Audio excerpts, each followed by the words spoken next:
ગુમાવી રહી છે।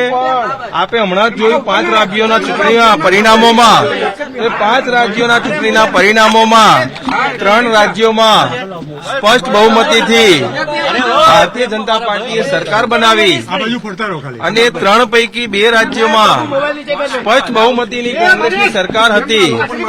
ત્યાં પણ એ રાજ્યના લોકોએ જનાદેશ એમની વિરુદ્ધમાં આપ્યો છે, કારણ કે એમની કામ કરવાની પદ્ધતિ, બોલવાનું કઈ અને કરવાનું કઈ એવી કોંગ્રેસની માનસિકતા છે અને આ પાર્ટીમાં આ માનસિકતા ભર્યા વાતાવરણમાં વધારે પડતો લાંબો સમય રહી ના શકાય, એટલે સ્વૈચ્છિક રીતે મારા વિસ્તારના લોકોની જે લાગણી હતી, મારા વિસ્તારના લોકોની જે ભાવનાઓ હતી, તો એ એમની લાગણી અને ભાવનાઓને માન આપી અને મેં રાજીનામું આપ્યું।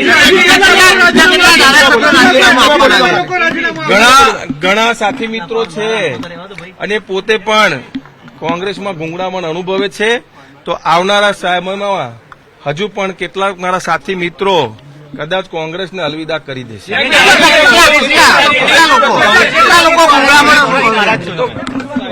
હવે અમે મૂળ તો 17 હતા, 17માંથી વધારે પડતા બહુમતી ધારાસભ્યો નારાજ છે કામ કરવાની પદ્ધતિથી અને જૂથવાદ ચરમસીમાએ છે।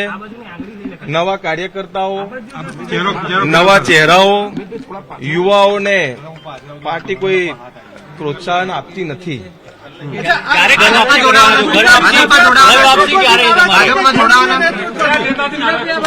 ગુજરાતના નેતૃત્વની વાત કરું તો ગુજરાતના નેતૃત્વમાં તો એવું છે કે દિલ્હીથી સ્વિચ ઓન થાય, દિલ્હીથી સ્વિચ ઓફ થાય, એ રીતે ગુજરાતનું નેતૃત્વ કોંગ્રેસનું અમારું કામ કરી રહ્યું છે।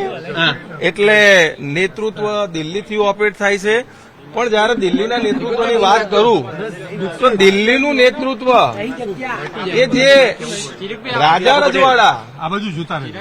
રજવાડા આ દેશમાંથી નાબૂદ થયા, પણ આ સેન્ટ્રલ કોંગ્રેસ એ હજુ એ રાજપાટમાં જીવી રહી છે, એસી બંગલાઓમાં, એસી હોલોમાં અને ભવ્યાથી ભવ્ય વ્યંજનોમાંથી બહાર નીકળતા નથી સેન્ટ્રલના લીડરો। સેન્ટ્રલની લીડરશીપ એકદમ ગરડી થઈ ગઈ છે। સેન્ટ્રલના લીડર આજે જુઓ તમે તો જે સેન્ટ્રલના કોંગ્રેસના અધ્યક્ષ છે એમને પોતાના ગાડીમાં બેસાડવું હોય તો 2 જણને લઈને બેસાડવું પડે, એમને ગાડીમાંથી ઉતારવા હોય તો 2 જણ ખભે મૂકે તારે એ ગાડીમાંથી ઉતરી શકે।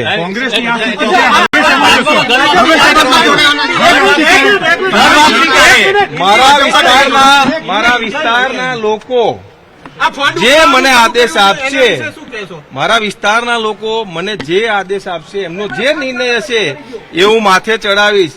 પણ આપણા માધ્યમથી મારા વિસ્તારના તમામ મતદારોને હું એટલું કહેવા માંગુ છું કે આપે મારી પર જે વિશ્વાસ મૂક્યો છે એ વિશ્વાસમાં ક્યારે પણ આપણો વિશ્વાસઘાત નહીં થવા દઉં અને જાહેર જીવનમાં આપની સેવા ભૂતકાળમાં પણ કરતો હતો અને આવનારા સમયમાં પણ આપની વચ્ચે જ છું, આપની સેવા જ કરતો રહીશ। કોંગ્રેસને ઉઘરાણા સિવાય બીજું કંઈ આવડતું જ નથી ભાઈ।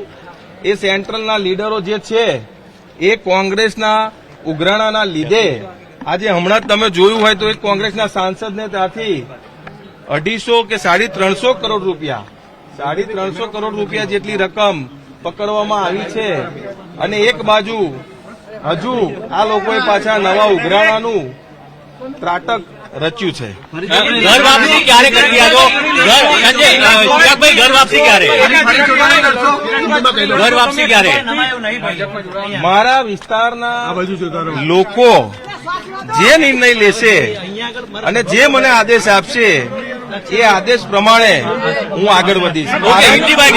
એમને મને આદેશ આપ્યો હતો, જનાદેશ એમને આપ્યો હતો।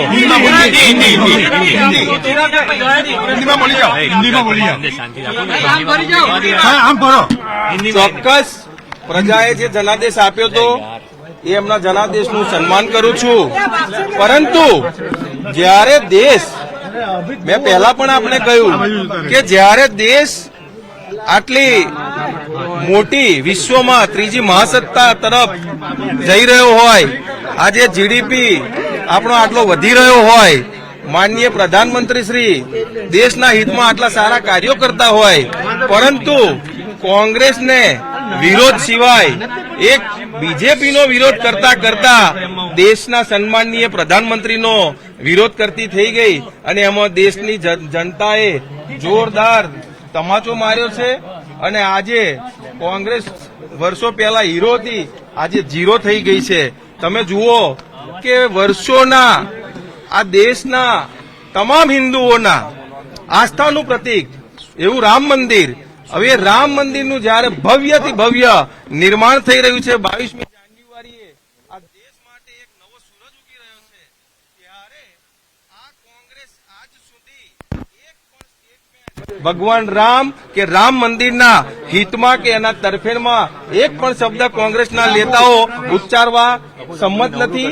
સહેજ પણ એમનો એક પણ શબ્દ રાષ્ટ્રહિતમાં કે દેશ હિતમાં કે ભગવાન રામના હિતમાં કે રામના પ્રજાના હિતમાં એક શબ્દ બોલવા તૈયાર નથી.